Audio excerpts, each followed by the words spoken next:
My name is Caroline Merritt. I am 61 years old, and on the 14th of February of this year, on the coldest night Duluth, Minnesota had recorded in 11 years, my son stood in the doorway of the house I had owned for 32 years, looked me directly in the eye, and told me to go stay at a hotel. The temperature was 9 degrees below zero. I was standing on the porch with a carry-on suitcase, the kind with the telescoping handle that catches in the cold, and I had a hole in the left thumb of my glove.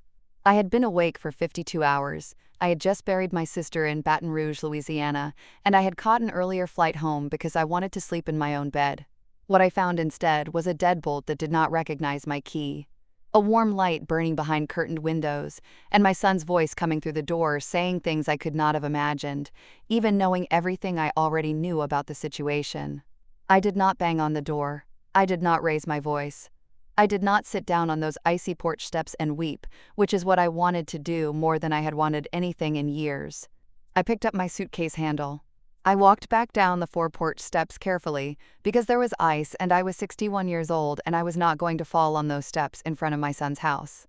I walked to my car, which was a 2017 Subaru Forester that I had bought myself the year before Gerald died, and I sat in the driver's seat and I turned the heat on and I held my hands in front of the vents and waited for the feeling to come back into my left thumb.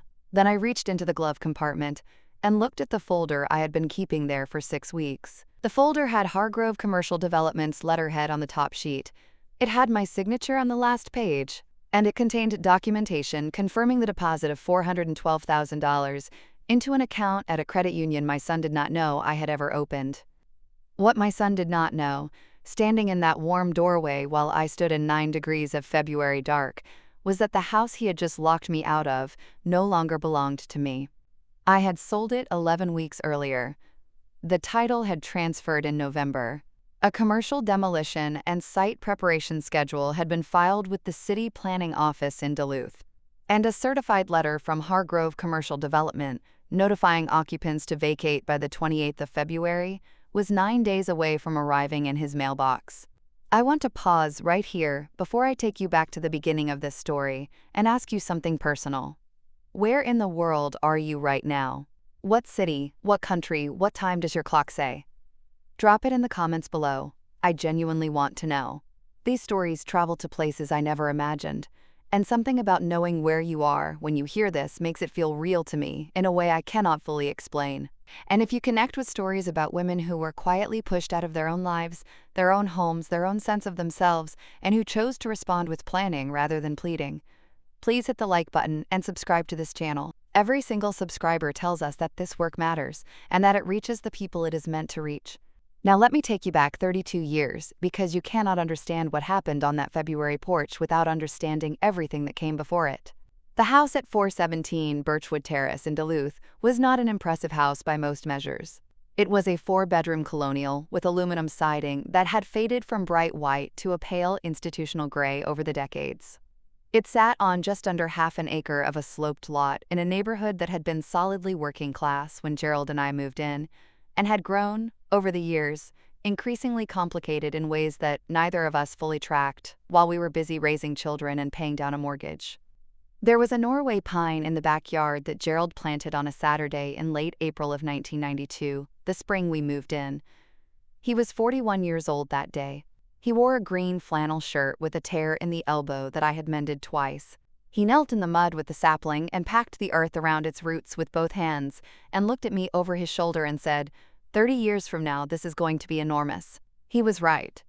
The tree grew to nearly 50 feet and cast shade across the entire garden by the time everything I am about to describe to you began. Gerald Merritt worked for the Port Authority for 26 years. He was a reliable man in the way that certain men of a certain generation are reliable, without drama, without announcement, simply by showing up and doing what needed to be done. He died in April of 2015, a Tuesday morning, of a massive hemorrhagic stroke. He was 59 years old. He had complained of a headache the night before. He did not wake up. I found him at 6:42 in the morning when his alarm went off, and he did not reach for it. I sat on the edge of the bed for what felt like a very long time before I called anyone. I held his hand, which was still warm, and I looked out the window at the Norway pine, which was already enormous by then, and I understood that the geometry of my life had just changed in a way I would spend the rest of it reckoning with. The grief of losing Gerald was not the acute kind, not at first. It came later and sideways, the way real grief does. It arrived when I went to make 2 cups of coffee in the morning and remembered. When I drove to the hardware store to buy caulking for the bathroom window and realized I was buying 1 tube instead of 2, and that Gerald had always been the one who caulked. When his alarm went off on the first Tuesday after the funeral because I had not yet learned how to turn it off on his phone, and the sound of it filled the bedroom at 6:42 in the morning in the absence of him. Small administrative failures, each of them. Each one a lesson in the geometry of a shared life. Gerald left the house to me outright. We had paid off the mortgage the previous summer, 2 years ahead of schedule, because we had been putting an additional $412 toward principal every month since the refinance in 2004. I know the amount precisely because I was the one who calculated it and set it up. Gerald trusted my arithmetic completely and without question, which was one of the things I loved most about him. The house was assessed at $340,000 the year he died. By the time I sold it to Hargrove, the neighborhood had shifted. The commercial rezoning that had been proposed and debated for nearly a decade had finally moved forward. And Birchwood Terrace was becoming something other than what it had been. Hargrove offered $410,000. I said $412. The number is the same as what we had been paying in extra principal every month for 11 years. He wrote it down without comment. I kept the house and I kept working. I rebuilt the tailoring business slowly over 2 years, returning postcards to 120 names on my old client list and getting back 40 responses. I took on alterations I would have declined in busier years, small repairs and patchwork that filled the days with purpose without demanding my full capacity, which was still rebuilding itself the way everything was rebuilding. By 2017, I had a stable base and a waiting list of 3 weeks for new clients, which is the kind of situation that tells you are doing something correctly. I did not advertise. Word of mouth in the neighborhoods around Birchwood Terrace was enough. Women talking to each other in the same circles they had been moving in for decades, passing the name of a good seamstress, the way they passed the name of a good doctor, with care and conviction. Douglas Gerald Merritt is my son. He was named for both his grandfathers. He is 38 years old and has his father's jaw and his father's way of standing with his hands in his back pockets, which Gerald did when he was thinking hard and Douglas does when he is nervous. He works as a regional sales representative for a medical equipment distributor based in Minneapolis. He drives a company car and makes calls and attends trade conferences twice a year. He married Stacy Poole 12 years ago in a ceremony that I helped plan over 9 months and contributed $17,000 toward, including the deposit on the reception hall, the floral arrangements I sourced through a wholesale contact from my tailoring days, and the rehearsal dinner I hosted in my home for 22 people. Stacy Renee Merritt, born Poole, is 35 years old. She is a pleasant-looking woman with good posture and a genuine talent for interior design that I have always admired, even as it was used against me. She works part-time in marketing for a dental group and spends the remaining hours managing what she calls their lifestyle, a phrase I heard her use on a call with her mother once and that I have never forgotten.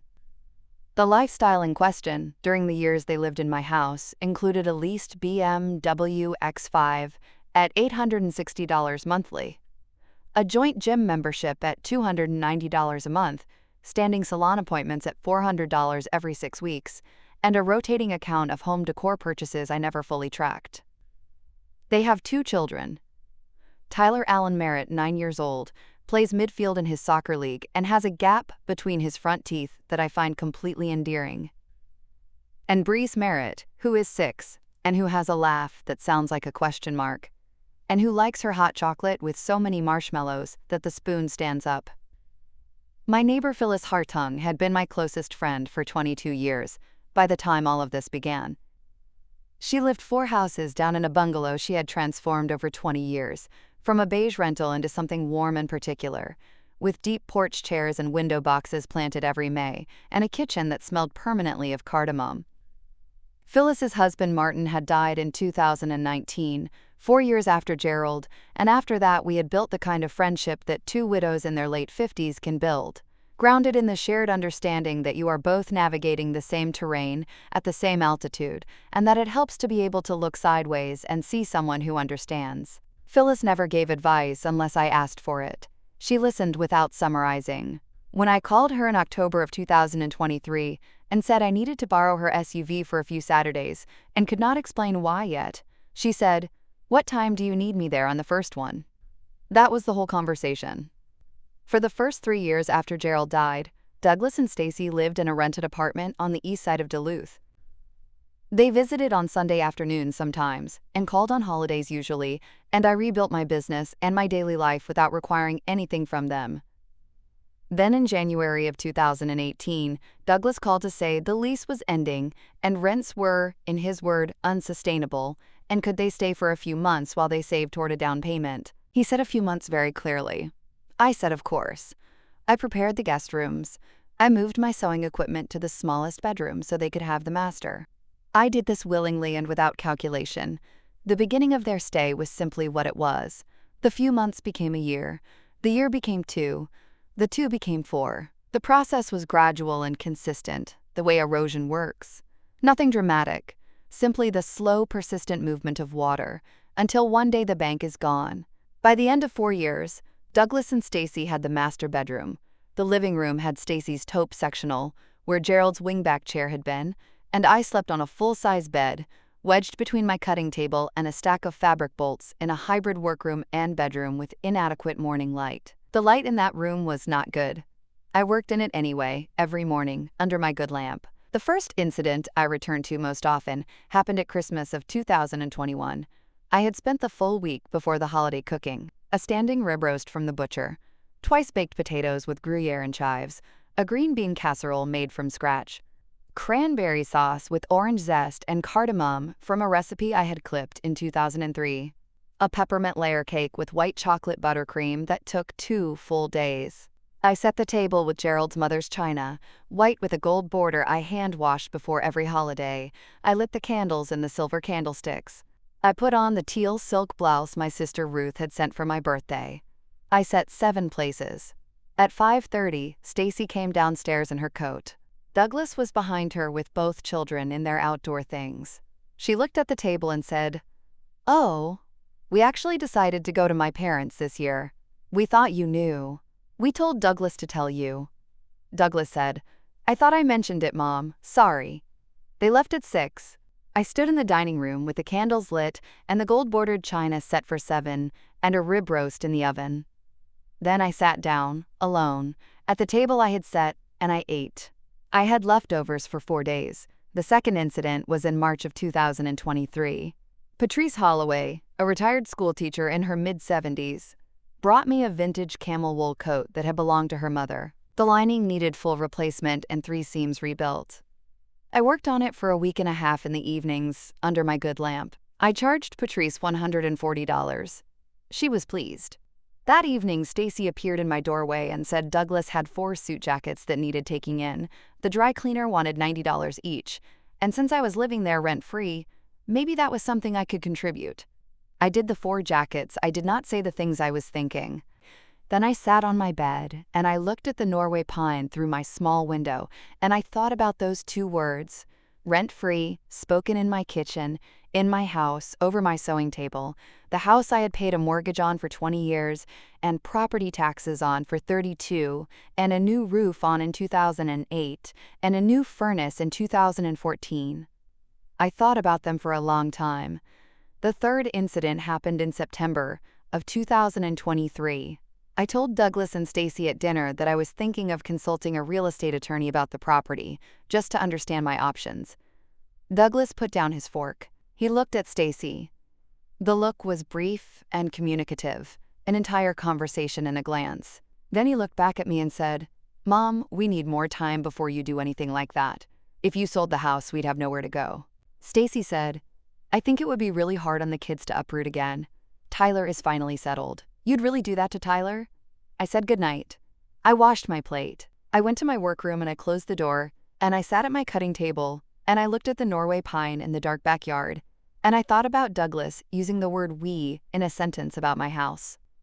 About the word need instead of please. About the wingback chair in the garage. About Christmas dinner for one. That was the moment I stopped being the woman who waited for permission and started becoming the woman who made the plans. I had been working with a financial advisor named Sandra Kolb for 2 years, since shortly after Gerald's death. sorting out retirement accounts, and navigating the tax implications of the survivor elections I had been required to make within 90 days of losing him. Sandra had an office on Lake Avenue, and she communicated in clear, uncondescending language, which is rarer than it should be. She had connections in the commercial real estate market and had been watching the Birchwood rezoning pressure closely because she had other clients in the neighborhood.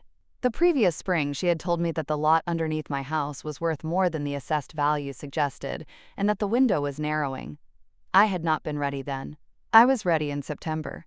I called Sandra at 8:15 the following morning. I said I wanted to move forward. I said to contact Hargrove. I said I needed complete discretion and that Douglas was not to know until the transaction was complete.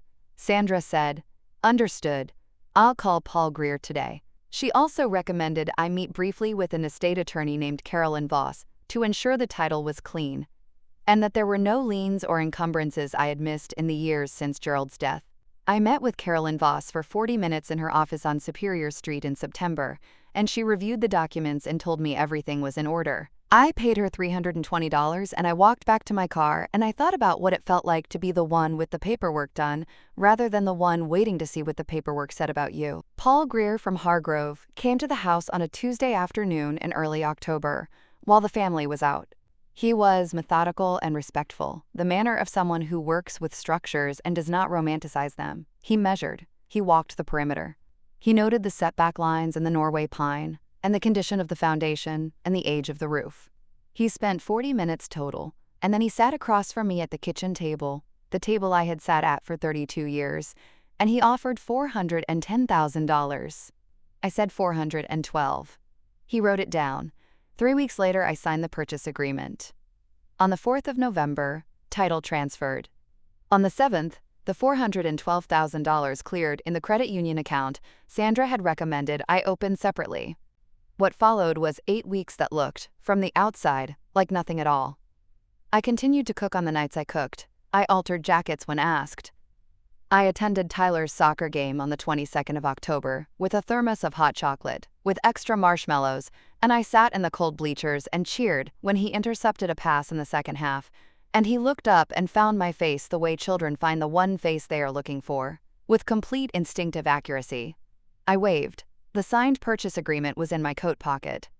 The apartment at Lakeview Ridge was a 2-bedroom unit on the 3rd floor, with heated underground parking, which in Duluth is not a luxury but a practical necessity, and a 2nd bedroom with eastern morning light that I immediately understood was my sewing room. I signed the lease on the 28th of October with first, last, and security from the account I had held separately since Gerald died. I moved things over 4 Saturdays in November, in the mornings, with Phyllis and her SUV. I want to tell you what those mornings felt like, because I think the texture of them matters. They were cold and still, and pale-skied, the way Duluth mornings are in November, when the lake has not yet frozen, and the air coming off the water has a particular weight. I would wake at 6:30 and make coffee and stand at the kitchen window of the Birchwood house, the kitchen I had designed and worked in for 32 years, and think about the room I was making ready across town. Then I would begin packing. I was careful about what I moved and when. The things I moved first were the things that would not be noticed. Pattern binders, in alphabetical order, client files going back to the early 90s, the industrial sewing machine, which required 2 people and a hand truck, and which Douglas and Stacy had never once asked about in 4 years of living 8 feet from its door. Gerald's photographs went into a box wrapped in a sweater. Ruth's letters went in a tote bag. The wingback chair, retrieved from the garage months earlier, went into the back of Phyllis's SUV under a moving blanket. The cutting table had to come apart to fit. I had bought it secondhand in 2003 from a garment district supply shop that was closing, and I had assembled it with Gerald, holding pieces steady while I drilled. Disassembling it took 40 minutes and a socket wrench from the garage. I wrapped the surface in moving blankets. I carried the pieces to the front door in 3 trips. Phyllis held the tailgate open, and I did not ask her to carry anything, because she has a bad shoulder, and I did not need her to carry. I needed her to be present. She was. The apartment received each piece of my life in the order I brought it, and I arranged each piece deliberately. The pattern binders went on the shelves in alphabetical order by client surname, exactly as they had been in the workroom on Birchwood Terrace, because consistency is a form of sanity, and my work had always had its own particular order that I was not going to disrupt simply because I was moving it to a new address. The cutting table went back together on the east wall. The industrial machine went on the butcher block surface I had special ordered, and that had arrived the second week of November. Gerald's photographs went on the dresser. Ruth's letters went in the basket on the new shelf. The wingback chair went in the corner by the window where it could see the lake. I cooked my first dinner in the apartment on the evening of the fourth Saturday, after the last moving trip. Lentil soup with cumin and lemon, a recipe I had been making since the early years of my marriage. I ate it at my own kitchen table at 7 o'clock in the evening, with Gerald's photographs on the dresser and the lake visible through the window and the machine in the next room and the binders on the shelves. It was, I realized, the first meal I had eaten entirely in my own space in 4 years. December was the hardest month to endure with composure, not because my resolve was weakening, but because December is full of rituals that belong to children, and I was still performing those rituals in a house I no longer owned for grandchildren who deserved them. I cooked Christmas breakfast on Christmas morning, because that breakfast was for Tyler and Bree, and I was not going to withhold it on account of their parents' choices. The cardamom French toast, the fresh orange juice, the Canadian bacon. I sat at the table and watched Tyler eat 3 pieces, and watched Bree arrange marshmallows by size, and I held Bree in my lap while she narrated her picture book to me page by page with the complete confidence of a child who has never doubted she is being heard. On the 28th of December, while Douglas and Stacy were at a party, I loaded the last of my clothing into my car. I left the key on the kitchen counter next to a note that said I had moved to a new apartment and would be in touch. I drove across the city in the dark, and I went upstairs and I made tea, and I sat in Gerald's chair, and I watched the snow fall on the parking lot below. If you are still with me right now, and something in your chest has been recognizing itself in this story, I want you to stop for a moment, drop a comment, say hello. Say where you are, say whatever feels true. I read every single one of them, and if you have not subscribed yet, please do, because the next part of this story is the part people always ask about when I tell it, and I want you in the room for it. On the 14th of February, a Thursday, I landed at Duluth International at 5:40 in the afternoon. Ruth had died on the 9th, in her sleep, in her apartment, exactly as she had always said she wanted to go. The service was the 12th. I had a return ticket for the 16th, but there was an open seat on the earlier flight, and I was hollow with grief and exhaustion, and I needed my own chair and my own silence. I drove toward Lakeview Ridge, and then, somewhere on the route, on a reflex I still cannot fully explain, I turned toward Birchwood Terrace. 32 years of muscle memory. I had the key still in my bag from habit. I walked up the 4 porch steps. I put the key in the lock. It did not turn. I tried the second key. Nothing. I knocked. After 2 full minutes, Douglas opened the door. He was in a flannel shirt. The casual kind. The kind you wear when your evening is going smoothly. He looked at me, and then at the suitcase, and then at my face, and something settled in his expression, something I can only describe as a decision already made. "Mom," he said. "I didn't know you were back." "I came back early," I said. "My sister just died. I wanted to sleep here tonight." He glanced behind him into the warm interior of the house, and then looked back at me with the expression of a man who has rehearsed what he is about to say enough times to feel committed to it. "Mom, I have to be honest with you. Stacy and I have been talking about this for a while now. We've made this our home. We have a system here, a life, and I think it would honestly be healthier for everyone if you had your own separate space. I changed the locks last week. I should have called you first. I know that. But this isn't your house anymore. It's ours. And I can't have you just showing up." He said more. He said something about a new chapter, and about what was healthy, and about how this was going to be good for me, in the long run. I let him finish every word. When he was done, I looked at him steadily and I said, "Douglas, I am not going to argue with you tonight. I am going to get in my car. But I need you to listen for one moment." He waited. "Look for a certified letter in the next week or so. It will be from Hargrove Commercial Development. Read it carefully, then call me."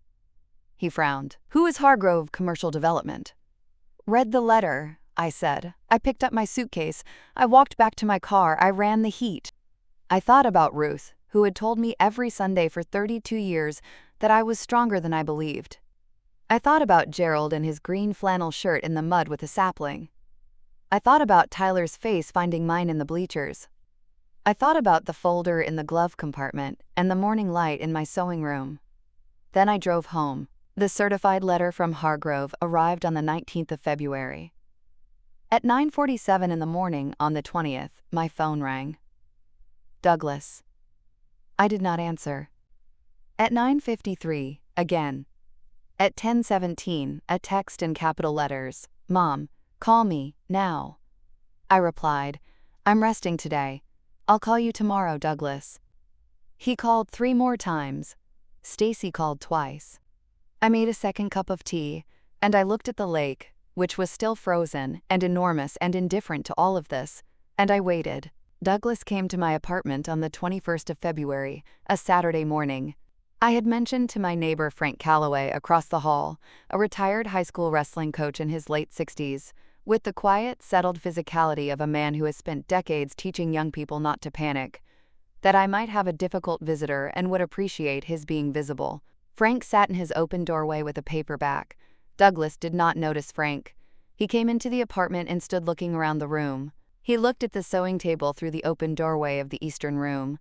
He looked at Gerald's photographs on the dresser. He looked at the wingback chair in the corner by the window, the chair that had lived in his parents' living room his entire childhood, and that had spent years in a garage because his wife preferred a different sofa. He stood looking at the chair for a long moment. Then he sat down at my kitchen table. "You sold the house," he said. "Yes," I said. "In October." The agreement was signed in October, title transferred in November.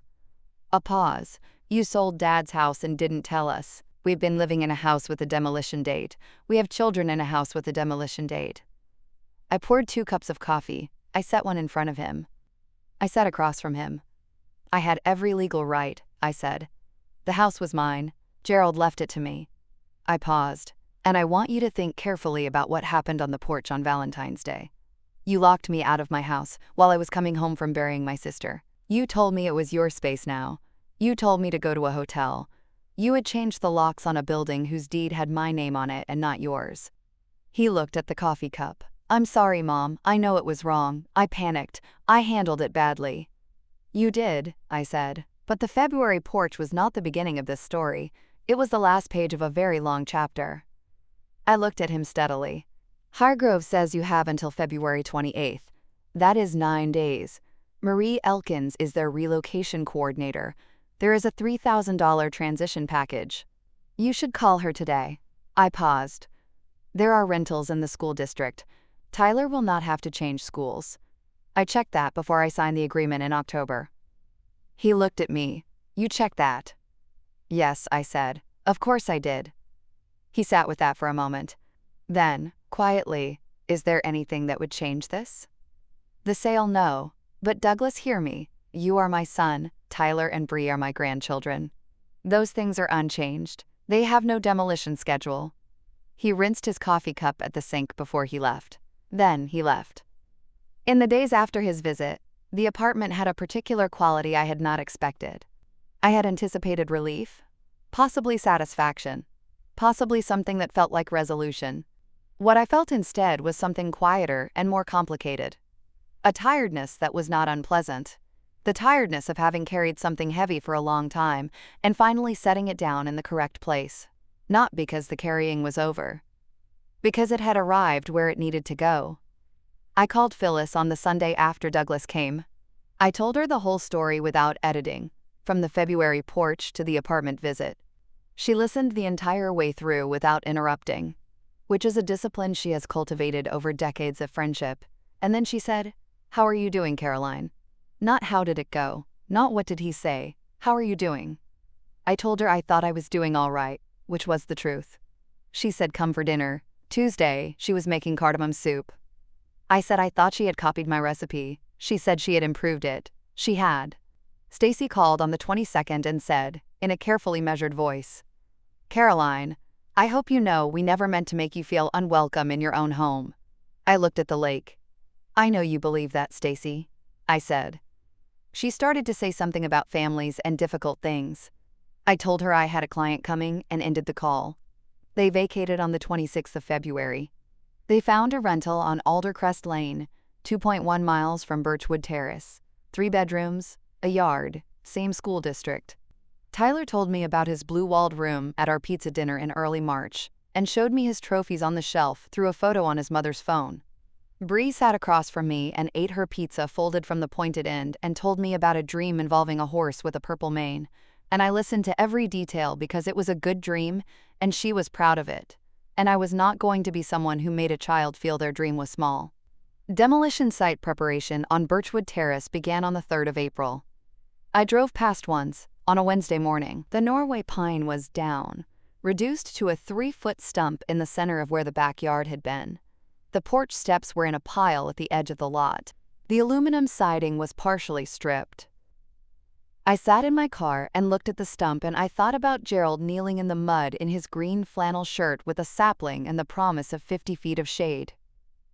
I thought about Ruth's voice every Sunday evening, about Bree's marshmallows arranged by size, about the folder in the glove compartment, about 9 degrees of February cold and a deadbolt that did not recognize my key, about the morning light in my sewing room on Lakeview Ridge.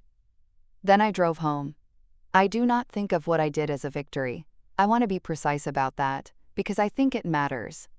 Victory implies that someone lost, and I did not set out to make anyone lose anything. I set out to survive with my dignity intact and my name on the documents that belonged to it. I used the tools available to me.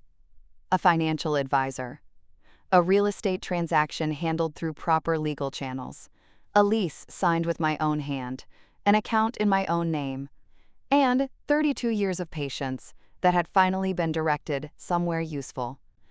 What I want to say to you directly, as this story ends, is something I have been sitting with since February. Your name on a document is not a cold thing. It is not a mercenary or unloving thing. It is the architecture of your protection.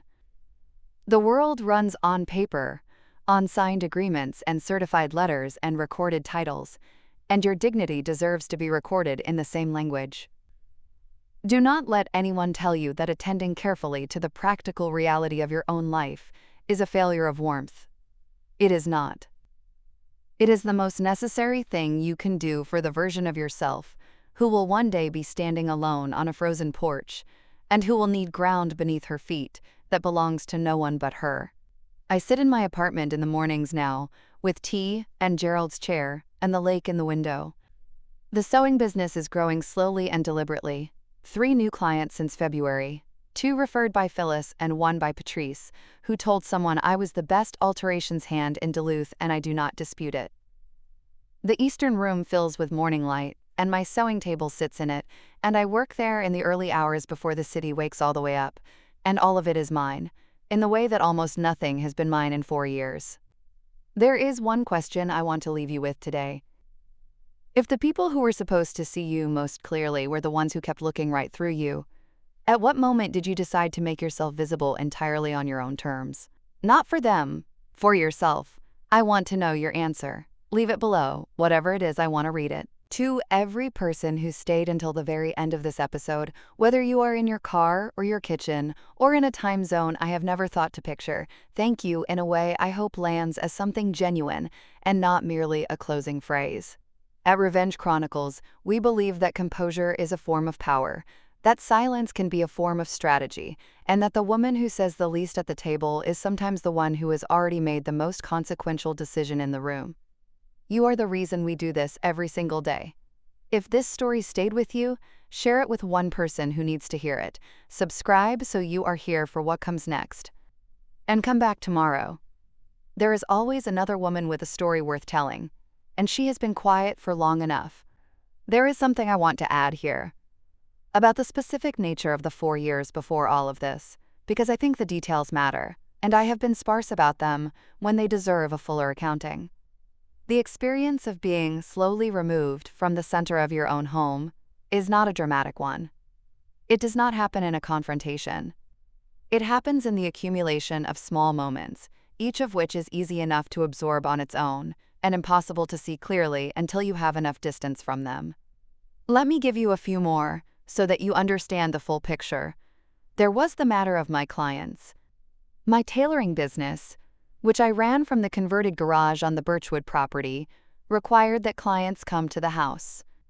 They parked in the driveway and came through the side gate and rang the garage bell, and I let them into the workspace, and we did our consultations standing at the cutting table under the good overhead light. This had been the arrangement since 2003, when I set up the garage workspace, and it had functioned without complaint from anyone because no one else lived in the house to have complaints. After Douglas and Stacy moved in, Stacy began leaving her car in the driveway in a position that made client parking difficult. I mentioned this once, in the summer of 2019.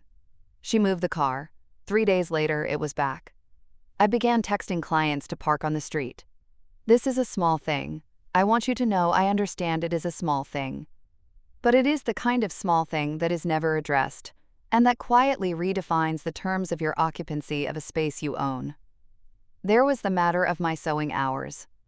I worked early mornings, typically from 6 until 10, before the household was fully active, because the industrial machine is loud, and the early hours are when I do my best thinking and my most precise work. Stacy began appearing in the doorway of the garage workspace during those hours, first to ask where things were, then later simply to tell me things that could have waited until I was done, and eventually with a kind of casual presence that suggested she had forgotten, or had never registered, that those hours were my work hours and not available for socialization. I did not post a sign.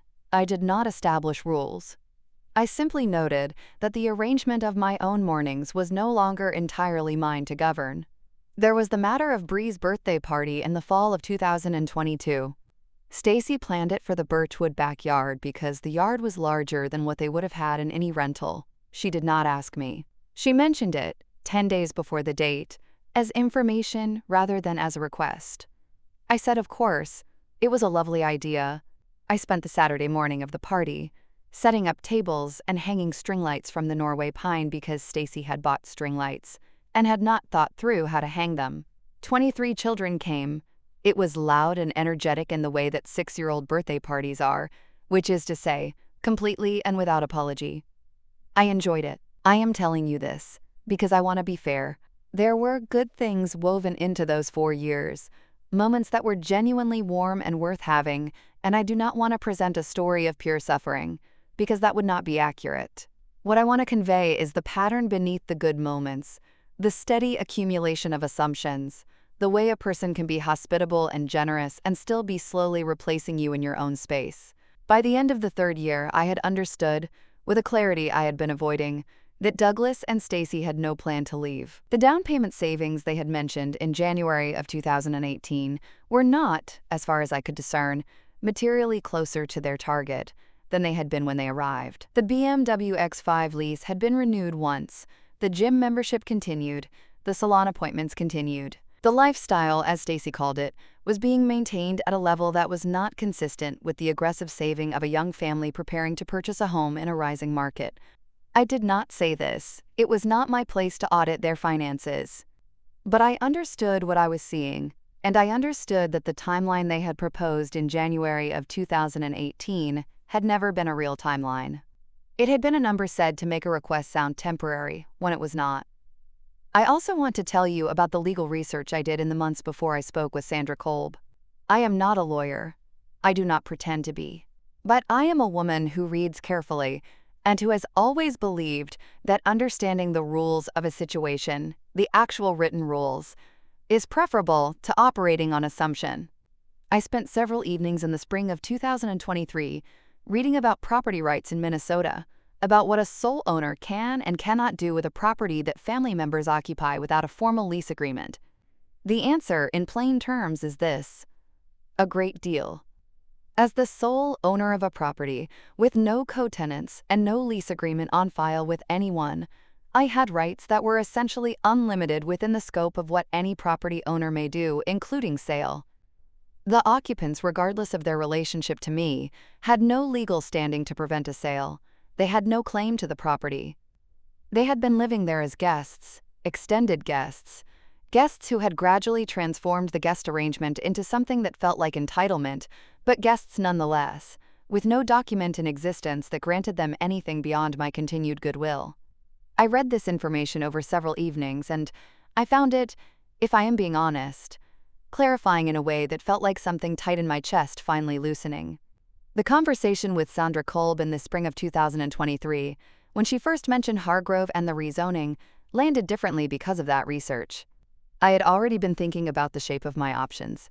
I had already been sitting with the knowledge that I had more authority in this situation than I had been exercising. What Sandra gave me was a specific path and a credible buyer, and a realistic number. What the evenings of legal reading had given me was the understanding that the path was mine to take without anyone's permission. I want to tell you one more thing about the period of the sale itself, the autumn months when the transaction was moving forward, and I was living inside two parallel realities simultaneously. I had a client in October, a woman named Deb Thornton, who had been coming to me for alterations since 2015. Deb was bringing in a blazer that needed the sleeves shortened and the back seam let out. She arrived on a Tuesday morning, parked on the street as my clients had learned to do, and came through the side gate. We spent 20 minutes at the cutting table doing the fitting and talking about her daughter's upcoming wedding, which Deb was buying a mother-of-the-bride suit for, and which she wanted me to look at when she had it. When she left, I stood in the garage workspace for a moment and looked around it. The industrial machine, the pattern binders on the shelves, the good overhead light, the cutting table that had been assembled by Gerald and me in 2003, and that was going to have to come apart to move to the new apartment. I thought about all of the work that had been done in that space, the thousands of hours, the hundreds of garments, the clients who had trusted me with the things they wore for important occasions. I thought about how much of what I knew about myself I had learned in that garage. Then I thought about the eastern-facing bedroom at Lakeview Ridge, and the morning light it got, and I finished closing up for the day, and I went inside and I made dinner. The morning I signed the purchase agreement, in October, I had a cup of coffee at the kitchen table on Birchwood Terrace before my first client of the day. The kitchen was quiet. Douglas had left early for a sales call in Mankato. Stacy had taken the children to school. The house was mine in the way it had been mine before any of this, simply and completely, in the morning silence before anyone else's needs had filled it. I held the coffee cup and I looked at the Norway pine through the kitchen window. Enormous now, its highest branches above the roofline, the tree Gerald had planted 31 years before from a knee-height sapling. I thought about the agreement sitting in the folder in my car. I thought about what signing it meant and what it did not mean. It meant the house would change hands and be demolished and become something else. It did not mean that Gerald had planted the tree for nothing, or that the 32 years had been for nothing, or that the people I loved had not been loved. It simply meant that the house had served its purpose for me, and that my purpose now required a different address. I signed that afternoon at Sandra Kolb's office. She witnessed it. I drove home. I made lentil soup for dinner, the same soup I would make in the new apartment 8 weeks later. Douglas complimented it at dinner, which he occasionally did when the mood was right, and I thanked him and passed the bread basket and did not say anything about the afternoon.